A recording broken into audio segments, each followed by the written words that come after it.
წვიდა კონტაქტი და გაუნვითარდა აუტისტური სპექტრის მაჩვენებლები, ხო? უამრავი დედა არის საქართველოში სხვათა შორის. აღარ ვლაპარაკობ მსოფლიო სტატისტიკაზე.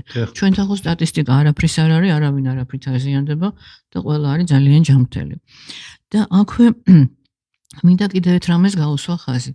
თუ კი ჩვენ ჩვილ ბავშვს დააკვირდით მეგობრებო 12 საათის განმავლობაში უკეთებთ B ჰეპატიტის საჭრას იმისათვის, რომ მას უკვე სექსუალური მომწიფების პერიოდში ან ოდესმე თუ ის განარკომანდა არ დაემართოს B ჰეპატიტი, ხო? ეს ნიშნავს იმას, რომ უნდა მოგცენ გარანტია, რომ ის მთელი ცხოვრება იქნება დაზღვეული ამ დაავადებისაგან, ანუ B ჰეპატიტისაგან, ხო? მაშინ მიპასუხეთ კითხვაზე და დაფიქრდით, მე ნუ მიპასუხებთ. რატომ უკეთებენ ექიმებს ყოველ წელიწადს B ჰეპატიტის საჭრას? თუ ეს ვაქცინა მოქმედებს მთელი ცხოვრება, რატო აიზულებთ ექიმებს ყოველ წელიწადს იკეთონ? ხო ლოგიკური კითხვა არის. ამას ხო არ ჭირდება ექიმობა. ეს არის ჩვეულებრივი, უბრალოდ ამაზე არ ფიქრობენ ხოლმე. როგორც ეთქვიან, კაკალგულში მოვარდეთ და გაჭედეთ. ხო. ამის მომხრეები. რა თქმა უნდა. ანუ არგუმენტი გაცამტვერდა. არგუმენტი არ მოყავთ, რატო? თუ იმას იცავს, ამას რატო არ იცავს? ხო, რით იხსნით თქვენ თვითონ გავუთმოთ. მე არაფრით არ ხსნი, მე ხსნი იმითი, რომ არ იცავს. აქვე მინდა გითხრათ, რომ უსა გაკეთდა კვლევები, დადგინდა ჯერ კიდე რამდენიმე წლის წინ, რომ 4 წლის ასაკში ბავშვებს აცრილებს B ჰეპატიტზე არანაირი ანტისხეულები B ჰეპატიტის წინააღმდეგ არ აქვთ.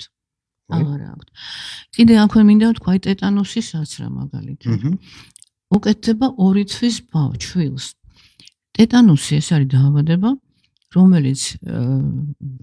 რომელსაც იწვევს ესეთი ის მიკრობი, რომელიც არის ან ცხენის, ან საქონლის ფუნაში და თუ შეერჭო თქვა ჟანგიანი რაღაცა, ნუ ჟანგიან ლურსმანს ამბობენ ხოლმე, არ არის აუცილებელი ლურსმანი იყოს. თუ შეერჭო ეს და შიგ იყო ესე იგი ამ საგანში, ეს საგანი იყო ნადები აი ამ ფუნაში, რომელშიც არის B ჰეპატიტი. უკაცრავად ის რა ქვია ტეტანუსის ჭირი. ამ შემთხვევაში შეიძლება დაემართოს, არის ალბათობა. მაგრამ თუ სისხლი გამოვიდა იმ ნაკბენიდან ან იმ შერჭობილიდან, ხო? ამ შემთხვევაში უკვე ის იღუპება მაშინვე, იმიტომ ეს არის ანაერობული მიკრობი, რომელიც როგორც კი მას მოხდება ჟანგბადი იღუპება. ანუ სისხლს გამოაქვს და არანაირი საშიშროება აღარ აქვს, ხო? თუ კი ერთი წვეთი სისხლი მაინც გამოვიდა. მაგრამ აქ ისმის მეორე კითხვა. როგორი არის ალბათობა, მეგობრებო, რომ 2 თვის ან 4 თვის ან 6 თვის ბავშვს, რომელიც წევს ან ხელშია, დაემართოს მოხდეს ესეთი საგანი სხეულში. ეს ხომ აბსურდია, ხო? კი ბატონო, თქვა დაუწყე მაშინ, როცა ის დაიწყებს უკვე სირბილს, არის ალბათობა იმისი, რომ დაეცემა, სადღაც ესეთ გარემოშია, მაგრამ თუ ის პარკეთზე იზრდება ის ბავშვი ეს რა როგორია ალბათობა, რომ თქვა პარკეთზე დაეცა, ან თავისმა ძაღლმა გაკაწრა, ან თავისმა სახლის კატამ და დაემართა ტეტანუსი. ნუ აბსურდამდეა მისული ეს სიტუაცია, მაგრამ აშინებენ დედებს. და კიდე ერთი. თუ კი გაქვს რაღაცა ჭრილობა, ხო? და მიდიხარ ან აკბენი და მიდიხარ რადიოლოგთან. აუცილებლად იკეთებენ ტეტანუსის აცრას, ხო? ნუ შრატი შეყავთ. თუ კი ის იცავს, მაშინ რაღაც უნდათ ეს, ხო? ესენი არ არის ესეთი დაცვა. და მე გეტყვი მე შემემთხვა ახლა ინციდენტი და მოვხდი ჭრილობის გარეშე, მოვხდი სასწრაფოთი წამიყვანეს, მანქანიდან გადმოვარდი და არ მქონდა არანაირი ჭრილობა. და 10 ჯერ შემომთავაზეს ტეტანუსის საცრა და რო ვიკითხე რატო? ჭრილობა არა მაქვს, არანაირი ალბათობა არ არის არაფერი და თქვი უარი, ხელი მოვაწერე. ნუ 10 ჯერ შემომთავაზეს, რომ უნდა გაიკეთო, მაწვებოდნენ. რატო მეთქი? ეხლა ახალი კანონი გვაქვს, თუ ახალი ბრძანებაა, რომ ყველა 60 წლის ზევით უნდა გაუკეთო ტეტანუსის საცრა. გეკითხები ხა 60 წლის ზევით რა. სამაკატკებზე ვკატაობთ, ველოსიპედებზე ვკატაობთ, თუ იმაში ვიჩეჩქნებით, რა ქვია, მიწაში. ნუ როგორი აბსურდია წარმოიდგინე, ხო?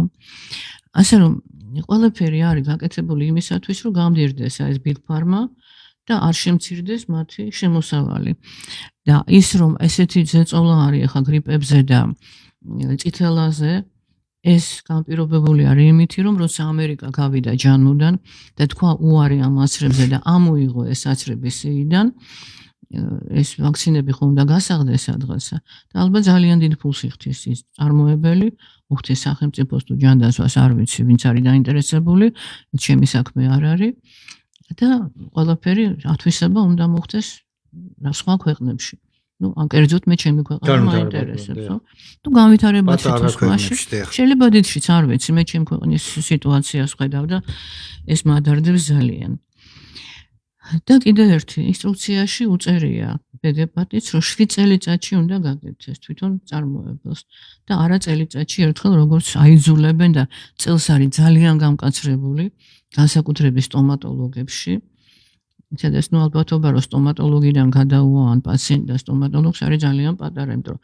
ხელთათმანებში მუშაობენ პირბადე აქვს აგრული და ნუ რა უნდა იყოს ახლა ისეთი რომ გადაედოს ხო უნდა იყოს რაღაც ღია ჭრილობა სადაც შევა ნუ ეს კიდე სხვა საკითხი არის და აქვე არ შემიძლია არ თქვა აი შენ შეეხე იმ თემას რომ დეპოპულაციის საშუალება თუ არის ეს იცი აი აქ მიზანი უფრო ის არის ბიგ ფარმას აინტერესებს რომ იყოს კაცობრიობა დაავადებული რომ იყოს მათი მომხმარებელი და მილიარდებს აკეთებენ დამოკიდებული მათზე მაგრამ იგივე აუტისტების საზოგადოება აწყობთ იმიტომ რომ ადვილი სამართავია დედა რომელსაც აუტისტი შვილი ყავს დამოკიდებულია უკვე სახელმწიფო პროგრამებზე დაფინანსებაზე ამ ბავშვის მოვლაზე და გამოთიშული არის სოციუმიდან ფაქტიურად დედას და მშობლებიც ხო ну როგორც წესი ძალიან ხშირად ესეთი მამები გადიან თამაშიდან და საწოდავი დედების კისერზე რჩებიან ესეთი საწყალი ბავშვები რომლებსაც ფაქტიურად არაფერი არ შველინდა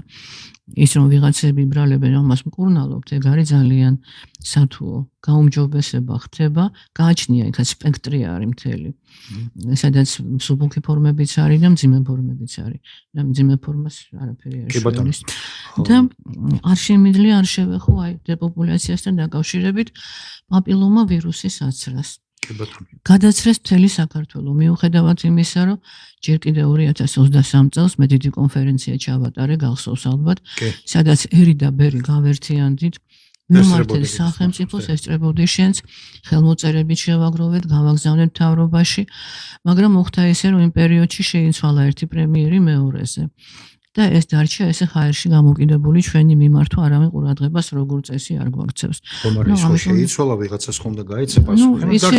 სისტემა არის ესეთი რომ ადრე თუ ჯანდაცვაში წერდი იგივე სააკაშვილის დროს მომდიოდა უარი როგორ წესი რაღაცებზე, მაგრამ იქ ჩანდა რომ ნამუშევარია რაღაცა პასუხი მოდიოდა. ეხლა როდესაც აქ ვცადე რამდენჯერმე მიწერა რაღაცეების მთავრობაში პრეზიდენტთან, პარლამენტის თავმჯდომარესთან ჯანდაცვაში მომივიდა ერთადერთი პასუხი ისიც პაატა იმნაძის ხელმოწერით რომ ჯანმოს გასვლაზე იყო საუბარი და ეგეც გახსოვს შენ მაშინ მიმართვების გავაკეთეთ ბევრი და მომივიდა წერილი რომ ძალიან კარგი ორგანიზაცია არის ჯანმო რომელსაც არაფერს არ ვერჩით რომ ის შექმნილი არის იმისათვის რომ იზრუნოს კაცობრიობის ჯანმრთელობაზე და ხელსაწერს კახა პაატა იმნაძე ხო ნუ პაატასთვის არ მიმართა ჯანმო სტიპენდიენდია სხვათა შორის და გვახსოვს ჩვენი ძინა გადაცემაში ვთქვი რომ აი კუბოებს ვერ დაითვლი და ვერ გაიტანთ და ეგ სხვა თემაა მე უბრალოდ არავის არ ვერჩი უბრალოდ იმას ვამბობ რომ პაატას აზრი მე ვიცოდი და მისთვის არ მიმართავს ძალიან პატივს ვცემ პაატას ჩემი ნათესავიც არის და ბავშვობიდან კარგად ვიცნობ და თანამშრომლობდით კიდევაც რაღაც პერიოდი ძალიან მეხმარებოდა ну მაგრამ რაც ახლა ლუგარის დირექტორი თუ რაღაც თანამდებობის პირი გახდა ну მას მერე უკვე მას არ აქვს ის უფლებები და თამაშობს რაღაც სხვა თამაშებს იზოლებულია რა თქმა უნდა ასე რომ მე არავის დაჭერას არ ვითხოვ არავის პასუხისმგებლობას მე უბრალოდ ერთადერთ გამოსავალს ხედავ რომ ინფორმაცია მივაწოდო მოსახლეობას რომ თვითონ გადაწყვიტონ კიდევ ერთხელ ვიმეორებ მეგობრებო ნუ მოითხოვთ ნუ რავისგან და ნუ ელოდებით რომ აცრები აიგრძალება იმიტომ რომ მოსახლეობის ნახევარზე მეტი თქვენ ახლობლებშიც მოიკითხეთ ქუჩაშიც გააჩერეთ ნახევარზე მეც უნდა აცრა იმიტომ რომ იციან რომ იცრებოდნენ ეს ჩადებული აქვთ მათ თავში კიდევ უდუნებენ ძალიან დიდი გავლენა აქვს ამას და არ აქვთ ინფორმაცია მაგრამ ვინც მოხვალთ აზრზე და გაანალიზებთ იმას რასაც მე გაწვდით და ეს არ არის ჩემი მოგონილი ხომ ხედავთ მსოფლიოში რა ხდება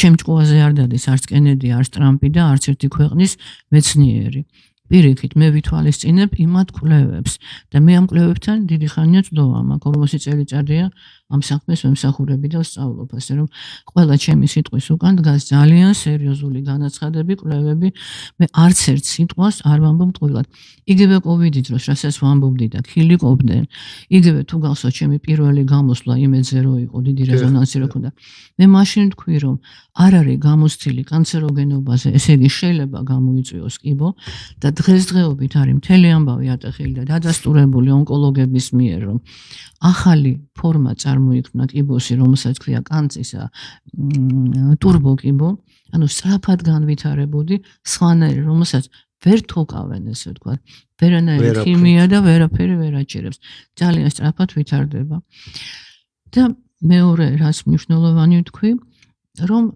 ურჩიე ეს უკვე მქონდა მე ინფორმაცია რომ სპერმაზე შეიძლება იმოქმედოს და აღმოჩნდა რომ დღესდღეობით სოფლიოში აუცხრელი სპერმის დონორის სპერმა ღირს ძალიან ძვირი იმიტომ რომ იმოქმედა სპერმის ხარისხზე და სპერმის რაოდენობაზე ეს უკვე კვლევებით არის ნაჩვენები ასე რომ მე არაფერი არ მეჩვენება მეგობრებო ყოველთვის ვეყრდნობი იგივე მე ძალიან დამიპირისპირდნენ მაშინ და უცხოეთიდან ქართველი გინეკოლოგების მახსოვს იმაზე როდესაც დავდე სტატისტიკა ეს იყო სოსო მანჯავიძესთან გადაცემაში და ობიექტივში და ჩემ გადაცემაშიც ვისაუბრე სტატისტიკა დავდე რომ ეს ვაქცინები RNA ვაქცინები იწვევდნენ აბორტებს ნაადრევ მშობიარობას და ნუ მაშინა დამიპირისპირდნენ რომ ეს ჩვეულებრივი მოვლენაა აი ეხლა უკვე დაიდო ეს უკვე ამერიკის სენატში ლაპარაკობენ სხვადასხვა ქვეყნებში ლაპარაკობენ ამაზე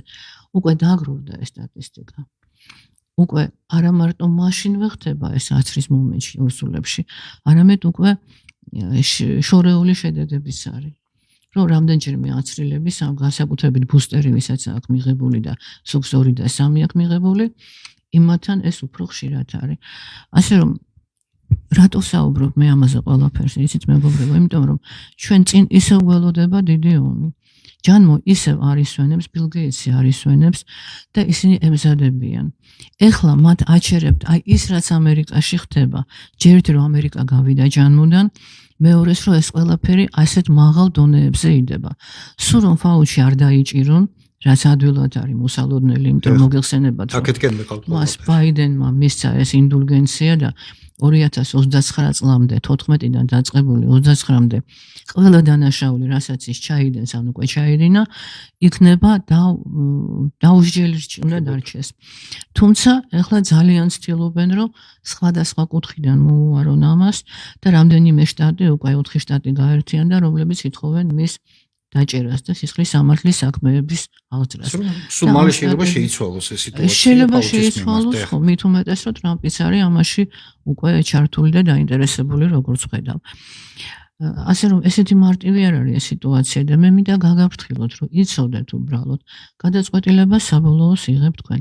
დიდი მადლობა ვინც მენდეთ და მენდობით და თუ კი ერთ ბავშვს მაინც გადავარჩენ და დავზოგავთ ამ ყველაფრისგან მე ვიქნები ძალიან ბედნიერი და მე ადრეც მithქვია და კიდევ ერთხელ ვამბობ რომ ჩემთვის ყველანაირ ფულზე თქვენ გონიათ არ შემოუთავაზებიათ ჩემ და რა თქმა უნდა წლების განმავლობაში მარტო ეხლა კი არა და მე იზოლებული ვიყავი დამეკეტა ჩემი საქმიანობა დამეხურა ჩემი აკადემია დროებით და ფიქრობდი რომ კოვიდის მერე განვაახლებ მაგრამ ეხლა რო უყურებ სიტუაციას ვერ ვაახლებ მიუხედავად იმისა რომ ძალიან ბევრი მიკავშირდება იგივე ძველი პაციენტები იმიტომ რომ მე მქონდა 30 წლის განმავლობაში პროგრამა ნუგეშინია გრიპის სადაც მუშაობდით იმ პრევენციაზე გრიპის და ძალიან წარმატებული იყო და ასევე გრიპის მკურნალობაზე და მინდა გითხრათ როდესაც მე წარვადგინე ეს უცხოეთში კონფერენციაზე ჩემი მოხსენებები ამ გრიპებთან დაკავშირებით მონაკოს პრინცესამ რომელიც ახლა გარდაცვლილია მიმიწვია თავის კონგრესზე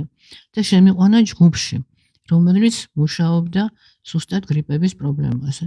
ამიტომ მე ძალიან კარგად ვიცი ეს პრობლემა და ძალიან კარგად ვიცი როგორ შეიძლება ამის თავიდან არიდება. მაგრამ რა თქმა უნდა, ეს ძალიან სარისკო საქმეა. არავინ არ მაპატიებს და ამდენად ეხლა ვარ გაჩერებული კი, ამ ბატონო. კუთხით და ამენითი. Так, დიდი და მადლობა. მინდა კიდე ერთი რამ თქვა აი პაპილომა ვირუსის თაობაზე. ეს ვაქცინა იყო მიღებული ისევე როგორც COVID-ის ვაქცინა 2006 წელს მიიღეს.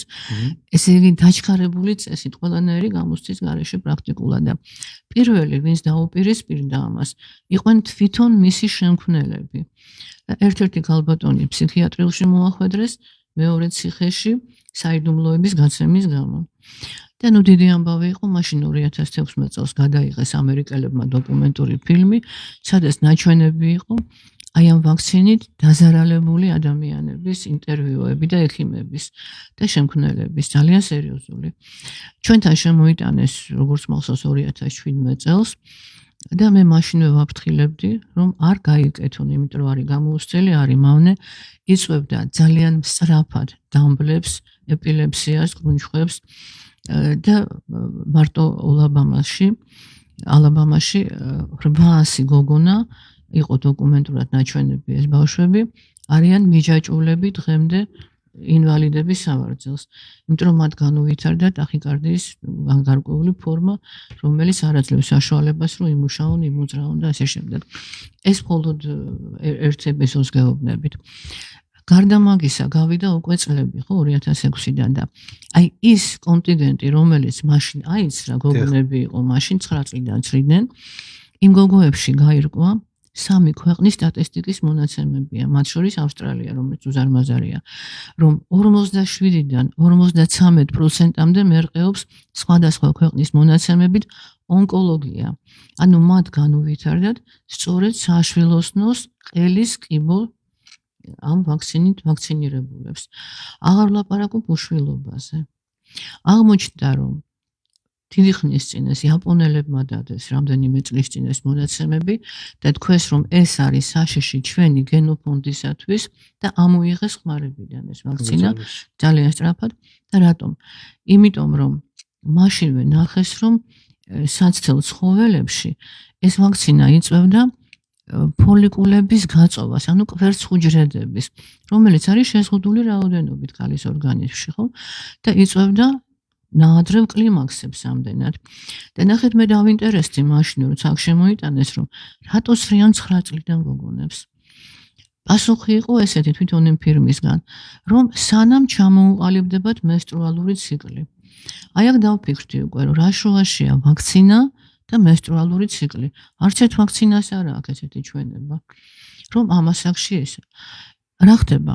ესე იგი ეს ამ ვაქცინის შედეგად ირღვევა პუბერტატის ანუ ჰორმონალური ჩამოყალიბების პერიოდში ჰორმონალური ცვლა. და გოგონა უნდა ჩამოყალიბდეს გოგოთ, ბიჭი ბიჭად, ხომ ესეა? და აი ამ დარღვევის შედეგად ისინი ხდებიან უსქესო, ანუ დაბალ პოტენციური, ესე ვთქვათ, სქესობრივი მონაცემების მქონე ადამიანები. და თუ აი ამას დავადებთ იმას, რომ ეხლა ეს აი ლიბერალები თუ რაღაცა ქვიათ ამათ, გიჟები, ესე ვთქვათ, მიილტვიან იქიდან რომ გამოიყვანონ ტრანსგენდერები, ხო? აი ამ ვაქცინის შედეგი მესამე კი 37 სქესია გენდერი აქვთ, მაგრამ აი ამ უსქესოები, რომლებსაც გადაკეთება უნდა და ვერ ყალიბდებიან მოზარდები, რომელ სქესს ეკუთვნიან, აი სწორედ აი ამ ვაქცინის და მსგავსი რაღაცეების შედეგად არის ეს მიღწეული. ამის შედეგი ეს ყველაფერი. ერთ-ერთი მიზეზი არის. თუმცა ეხლა ამერიკის ანუ მიზანი არის ეს.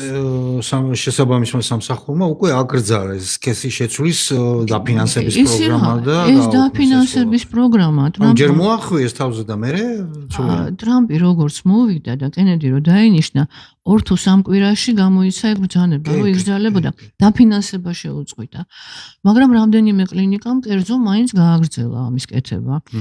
და მე ესეთი ისიც ვნახე ერთი ინტერვიუ ქალბატონის ამ კლინიკის ხელმძღვანელის, რომელიც ტრაბახობდა ბედნიერი იყო, ეს ტრამპამდე იყო, რომ 5 წლიდან კი არა, 3 წლიდან ბავშვებშია უკვე დაშვებული.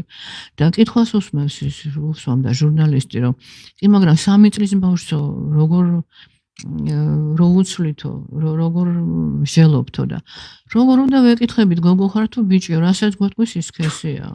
ნუ 3 წლის ბავშვს ხო ჯგუფ როგორ მოეკითხება გესმით თქვენ. ეხლა ძალიან ბევრი ეს გადაკეთებულსქესიანი ნანობს და უნდათ უკან დაბრუნება თავიანთი სქესის, არიან ძალიან უბედურები და სხვათა შორის მათ შორის არის ილონ მასკი და ილონ მასკი შულს დაემართა მსგავსი რაღაცა. მას ჰორმონებით უმკურნალეს ერთ-ერთ ბიჭს და გადააკეთეს გოგოთ.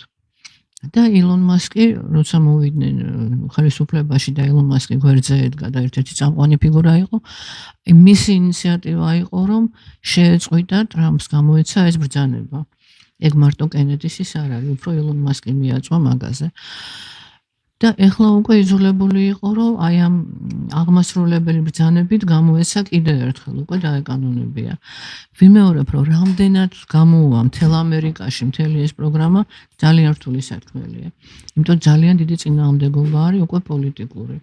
და აი ეს სქესის გადაკეთების მომენტი მით უმეტეს ეს შედის გლობალისტების პროგრამაში. აი ეს ტრანსგენდერების ისა და როგორი ხელშეწყობაა ხედავთ, ხო? ამ დროს ევროკავშირმა მხარი დაუჭირა ტრანსგენდერების ოპერაციებს და რაღაც თანხების გამოყო გახსოვთ ალბათ. იქ აკრძალეს და ევროკავშირში დაუჭირეს. რამდენიმე თვის წინ იყო ეს. ისევ რამდენიმე თვის წინ ევროკავშირმა ურსულა ფონ ლაინიც გამოვიდა ამ თემაზე და ნუ რამდენიმე ეს ევროკავშირის წარმომადგენელი. ასე რომ ესეთი მარტივი არ არის სიტუაცია, მაგრამ მე მინდა ახლა მე რატომ მიხარია ეს ცვლილებები ამერიკაში, რომ ხო, აწვება ჩვენი ხელისუფლება, რომ პროამერიკულ პროგრამებს ვახორციელებთ, ხო? ეხლა მე პოლიტიკაში ვერ ყვევი, ამიტომ აქ არ მაქვს არანაირი იმის განცხადებების გაკეთების უფლება და სურვილი, მაგრამ მე მოუწოდებ კიდევ ერთხელ, რომ გადმოიღონ აი ის, რაც არის პოზიტიური. ის რაც ჩვენს გვინდა, რომ გაუფრთხილდეთ ჩვენ ბავშვებს, ჩვენ თაობას, ჩვენ გენოფონდს. და შენ თუ გახსოვს ჩვენ მაშინ გავერთიანდით აი კონფერენცია რო ქონდა 23 წელს, სადაც ერი და ბერი სამღვდელოება დაგვიდგა გვერდზე. გავერთიანდით. მაშინ პატრიარქმაც მოგვიწონა ეს ისა მივაწოდოთ ეს ინფორმაცია, თუმცა მთავრობამ ყური არ შეიბერდა ამაზე და ჩვენ მაშინ შევქმნით გენოფონდის გადარჩენის ალიანსი. სამწუხაროდ რამოდენიმე წამყვანი ადამიანი იქიდან აი მაგალითად ლევან ჩაჩოვა გარდაიცვალნენ, რომლებიც ძალიან მედგნენ გვერდში, კიდე რამდენიმე ნაკლებად ცნობილი, ამიტომ არ დავასახელებ. იგივე ნოდარ გოგებაშვილი მედგა ძალიან გვერდში, ისიც გარდაიცვალა, დიდი ძალა იყო ჩემთვის და გქონდა ესეთი ინიციატივა, მაგრამ სამწუხაროდ რაღაც აი ვერ მოვაბით თავით, ასე ვთქვათ, იმიტომ რომ ცოტა რთული ამას ჭირდება შენობა, ამას ჭირდება ნუ ალბათ რაღაც იურისტები, რაღაცა თანხები, თუმცა ყველანი გავერთიანდით რაღაცა, როგორც თქვენ ხართ მარტო ენთუზიაზმზე, ესე ვარ ჩვენს დღემდე. მაგრამ ძალიან რთულია მეგობრებო ეს ყველაფერი და რაც მთავარია, იცი, აი იგივე ანტივაქსერები, რომლებიც ვთვლიდი, რომ ჩვენი თანაგუნდელები არიან, როდესაც იყო მაგალითად ჯანმოდან გასვლაზე ხელმოწერები, გახსოვს შენ ეს გააკეთა ტომარაძემ და ძალიან მადლობელი ვიყავი, რომ გააკეთა, წამოიღო ბლანკები, ამას ახლა მე ვერ მოვიპოვებდი და შენ ამას სპეციალური ბლანკები ჭირდება პარლამენტში სიარული რაღაც ტექსტის შედგენა, როცა ეს გააკეთა და მე დავდე ეს და ვითხოვე Facebook-ში, რომ ამობეჭდეთ მოაწერეთ ხელი, ბევრი გაყუჩდა. ხმა არ ამოიღეს და რამდენიმე მიცი რა იკადრა, დაწერეს პირდაპირ ჩემთან კომენტარში, რომ არ მოაწეროთ ხელი, იმიტომ ტომარაძემ გააკეთა. რა მნიშვნელობა აქვს ვინ გააკეთა? თუ კი ჩემს საქმეს აკეთებს ვიღაცა, სურო ეხლა იმან გააკეთოს გამყრელიზემ, იმას მოუწერ ხელს, რა ზეპარაკი, ოღონ გააკეთოს ვიღაცამ. და ერთმა ისიც კი იკადრა მე, არ დავიჭერე, სანამ არ ჩამიგდეს და არ ვნახე დასკრინული. ეხლაო შედითო ამ ქალის გვერდზეო და დაწერეთ ისეთი კომენტარებიო, რომ ნერვები მოუშალოთ. და ეს იყო ქალბატონი, რომელიც ვითომ ძალიან აქტიური ანტივაქსერი იყო. აი რა ქვია ამას ყველაფერს მითხარი. ამდენად უკვე აღარ იცი ვის შეიძლება დაეღრმა. უბრალო ადამიანები უფრო გიდგანან გვერდზე და რაღაც მომენტებში უკვე ხელი ჩავიქნიე რაღაც მომენტში, რომ ამ ხალხისთვის არაფერის კეთება არ ღირს და ბევრმა თქვა იგივე, იცი, რომ აღარ მინდა არაფერზე ლაპარაკი. ხო, დაიღალა. მაგრამ აი სულ მომდის რაღაცა მინიშნებები ზევიდან, მინიშნებები თქვა ეკლესიიდან, ხატებიდან, სულ ის რომ არ უნდა გაჩერდე. ყოველი გადარჩენილი ბავშვი ჩემთვის არის დიდი მადლი. და მე ისე რა არც ფული მაინტერესებს, არც თანამდებობა. ეხლა რომც მითხრა ჩემ ასაკში თავის დროზე არ მინდოდა. ჩემი მქონდა ყოველთვის კერძო ყველაფერი. და არც საზოგადოებაში ადგილი, იმიტომ რომ მოპოვებული მაქვს და ყოველთვის ჩემი ძალიან კარგი წრე მყავდა. ჩემთვის მთავარი არის დივიდენდები, რომელსაც ვაწერ, როცა წარდგები უფლის წინაშე. და მე ვფიქრობ, რომ დღეს ახლა მით უმეტეს, როცა ამდენს ვლაპარაკობთ მეორედ მოსვლის ჟამზე და იმაზე, რაც გველის, ყველა მამაზე უნდა ვიფიქროთ პირველ რიგში და ექიმებო, რომლებიც ხართ გაჩუმებულები და ბევრნი მირეკავთ, ბევრი ხვდებით და ველაპარაკები და ვიცი, რომ თქვენ ჩემ აზრზე ხართ და ხართ გაჩუმებულები. მე არ გაიძულებთ და არ გთხოვთ, რომ ხმა ამოიღოთ, ვინც მუშაობთ, მესმის რომ თქვენ სამუშაო ადგილებს ურთხილდებით, მაგრამ ვინც არ მუშაობთ, არაფერს არ კარგავთ, თქვენ მაინც ხო შეგიძლიათ რომ ამოიღოთ ხმა. და იქნებ ცოტა თქვენ სულიერ იმასაც ვიფიქროთ და ჩემსავი დივიდენდები ჩაიწეროთ უფალთან. არ გაწყენდათ. მე მგონი უკვე დროა ამაზე კი ბატონო, დიდი მადლობა. კიდევ ერთხელ დიდი მადლობა ყველას, ვინც მენდო, ვინც გაითვალისწინა და მადლობა წინასწარ იმათ, ვინც გაითვალისწინებს ჩვენ დღევანდელ გადაცემას, გაუზიარებს სხვებსაც და თუ კი ვინმეს რამის არ ჯერა, არსებობს წიგნი, რომელიც დაწერა ძალიან ჭკვიანმა ხრწოვანმა ექიმმა, დიდმა პრაქტიკოსმა, ვინმე იაკობ ლეჟავამ, რომელშიც აღწერილია ის რა მოხდა, როგორ მოხდა ეს COVID ამფიორა. კი ბატონო. ძალიან საინტერესო წიგნია, ჩვენ მქონდა ინფორმატიული ავტორთან შეხვედრა, გადაცემად ჩავწერეთ, მეც მაქვს კომუნიკაციები, ძალიან საინტერესო და მოაზროვნე პიროვნება და დიდი მადლობა იმას, რომ ეს წიგნი შექმნა, მაგრამ მე ვფიქრობ, რომ თქვენი წიგნი გაქვთ დასაწერია მიმართულებით ალბათ. ისი ვერ მოვიცალე, იმიტომ რომ იმდენი მასალა მოდის, იმდენი კვლევები კეთდება, რომ დღე და ღამე მაგ არ დამეჯერებ გასწორებ. აქტიურობას ფებე გვერდზე რო ვაკვირდები, აი საოცარი აქტიური და უახლეს ინფორმაციებს და შესაბამისი ანალიზი დებთ და ამხელად ცოდნას აძლევთ. იცი რა მინდა გითხრა, რომ ეხლა მე ვარ გაერთიანებული რამოდენიმე სერიოზულ საერთაშორისო ორგანიზაციაში და იმათგან მომდის ინფორმაციები, კვლევები. მე იმ კვლევას ახლა ყველაფერი უცხო ენაზე უნდა ჩაუჯდე და თვითონ კვლევის უზარმაზარი შრომა. უზარმაზარი, იმიტომ რომ მე უნდა დავწმუნდე იმ კვლევაში რა არის, როგორ მოხდა, რამდენზე გამოიკვლიეს, რას მიაღწიეს. ძალიან ბევრი ფეიქი ისდევს, ხო, უნდა გადაარჩიო ყველაფერი. და მაგრამ ჩემი გვერდი ისე იბლოკება, როგორც COVID-ის დროს არ იბლოკებოდა. ეხლა ხო? აი ეხლა. აი ხედავთ. ესე იგი რაღაცას რო ვდებ, თუნდაც რჩევას, რომ აი როგორ მიიღო ბარამბო, ხო? ან რაღაც მე მაქვს ხოლმე ესეთ რჩევები, როგორ გაუმბლოგებრებს, ხო, ან თქვათ ღოგნოშო როგორ უნდა მიიღო. და ძალიან დიდი ის ქონდა პირველ ხანებში. ნახვები ქონდა ხოლმე 200-300-1000 თითო ჩემ იმას. ეხლა ნულზეა დაყვანილი. მე ესე მაჩვენებს, რომ ანუ ალგორითმს აქვს, ალგორითმში, თუმცა ვიღაცამ ხდება ქუჩაში, მეუნება რომ ნახე, მაგრამ ეს არის ერთეულები მაინც ხო? მაგრამ იგივე რასაც მე ვდებ, ყოველდღიურად თითქმის უდევს რამდენიმე პიროვნებას და ისინი არ არიან ესეთი დაბლოკილები და მე უბრალოდ შეიძლება ჩამოვთვლი. ეს არის შვეიცარიიდან მიკრობიოლოგი ხათუნა ჯანჯელია. კი ბატონო, ვიცი. ეს არის გერმანიიდან კობა კუპრაშვილი. კი ბატონო. და ეს არის ბექა ვარდოსანიძე. კი ბატონო. აი შეიძლება სხვებსაც აღვი ბოდიში თუ ვინმეს ის არ ვიცი. და არის სალი ნატრიაშვილი კიდე საბერძნეთიდან. აი ეს ადამიანები ყველანი არიან გათვითცნობიერებულები, ფლობენ ენებს. არიან ძალიან ჭკვიანი განათლებული პიროვნებები და მათ დაეჯერებათ ის, რასაც ვერ ნახავთ ჩემთან, უბრალოდ არის ჩემთან, მაგრამ ვერ ხედავთ, შედით ამ ადამიანების გვერდებზე და ყოველდღიურად მიიღებთ ინფორმაციას. კი ბატონო, ისინი სისტემატურად მუშაობენ ამ მიმართულებით, ვიცით ჩვენ ეს. კეთილი, დიდი მადლობა. ჩვენ და მე დამჭა რამდენიმე საკითხი, მაგრამ ეს ისეთი თემებია, რომ მომავალში კიდე შევხვდებით ბუნებრივია და მაშინ შევეხებით. უნდა შევხებოდი ლუგარის ლაბორატორიის ბეს, რას ფიქრობს ალბათონი თინას, უნდა დარჩეს ეს ყველაფერი და ასე შემდეგ, ასე შემდეგ. თქვენ მოისმინეთ ახსენა კიდე ძალიან საინტერესო საკითხი, რომ ეგ რა ქვია, სპერმის თვისებების დაკარგვას დაქვეითებასთან დაკავშირებით 40%-ით არის დაქვეითებული სპერმის აქტივობა. ხო, და ეს რო დაქვეითებულია სპერმატოზოიდების რაოდენობა სპერმაში. და მე ხა მინდა ის ინფორმაცია გავუჟღე, რომელსაც წავაწყდი gara წავიკითხე და დამშოკა ამან გარკვეული თვალსაზრისით. ექსპორტზე რაღაცები ხო გადის ჩვენი ქვეყნიდან, ერთ-ერთი არის სპერმა.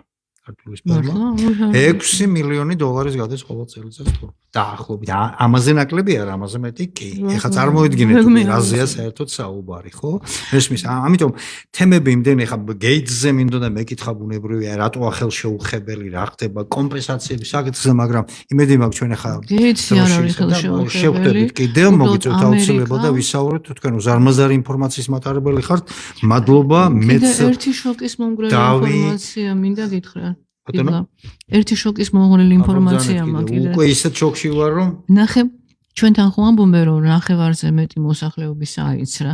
მე ვფიქრობდი რომ 40%-ზე მეტი არ არის აცრილი, მაგრამ თურმე ის სტატისტიკა რომელიც გადის საქართველოსთან ოფიციალური, იცი რამდენი პროცენტი წერია? 21. ოფიციალურად 21. აი სტატისტიკა რომელიც წარადგინეს თურმე. ეს მომცა რამდენიმე ქვეყანა. და უბრალოდ დავიშოკე. ძალიან კარგია თუ 21% არაცრილა. აიცრა. მხოლოდ 21. ამდენი პროპაგანდის მიუხედავად. და ამდენი საჩუქრების და 200 ლარიანი ვაუჩერების რაღაც. აი ასე რომ დიდი მადლობა. ქართული გენი არსებობს, ქართული განათლება არსებობს. აი აზაღური ჭკუაო რო იტყვიან ეს არსებობს და მიხვდა ქართველი, იმიტომ რომ გაანალიზა, გააკეთა აი თქვენნაირი ადამიანების კალბატონი თინა კიდევ ერთხელ დიდი მადლობა თქვენ და თქვენს თანამებრძოლებს ყველას. ძალიან დიდი როლი ითამაშა მეგი ბაქრაძის გარდაცვალებამ და რატო? ქართველი ადამიანი არის ახალციხეში რო გარდაიცვალა. ეს იყო პირველივე დღის აცრები, არა? და ქართველი ერი არის შინაგანად მორწმუნე. ეკლესიურიც არის, მაგრამ მორწმუნე უფრო მეტია. და ადამიანებმა ეს აღიქვეს როგორც ღმერთისგან მოცემული გაფრთხილება. კი ბატონო. დიდი მადლობა ქალბატონო თინა, ქალბატონი თინა თოფურია გახლდათ ჩემი სტუმარი. ნახეთ ბატონებო ჩვენ მე ჩემს გადაცემაში ყოველთვის ვცდილობ მოიყვანო ისეთი ადამიანები, რომელთაც დარგში გარღვევა შეუძლიათ. კი. დაუნდაბალია ქალბატონი თინა აცხადებს რომ მე არ მჭირდება რანაირი ასე ვთქვათ მომავალში რაღაცა თანამდებობა რაღაც ის არ მაგრამ ის თქვენზე ზრუნავს და ჩვენ ყველა დარგში სწორედ ჩემს გადაცემაში მე ყოველთვის მე ვზრუნავ იმაზე რომ ქართული გენი არ დაიღუპოს და გამრავლდეთ. სისტემა რომელიც ამდენ შეცდომას უშვებს დღეს მხედველობაში ისა ჯანდაცვის სისტემა და განათლება თავისთავად აი სისტემაში სერიოზული გარღვევები გავაკეთოთ. ასე რომ გემშვიდობებით მომავალ გარღვევამდე მომავალ შეხვედრამდე. დიდი მადლობა კიდევ ერთხელ გაბატონოთ. მადლობა მოწვევისათვის.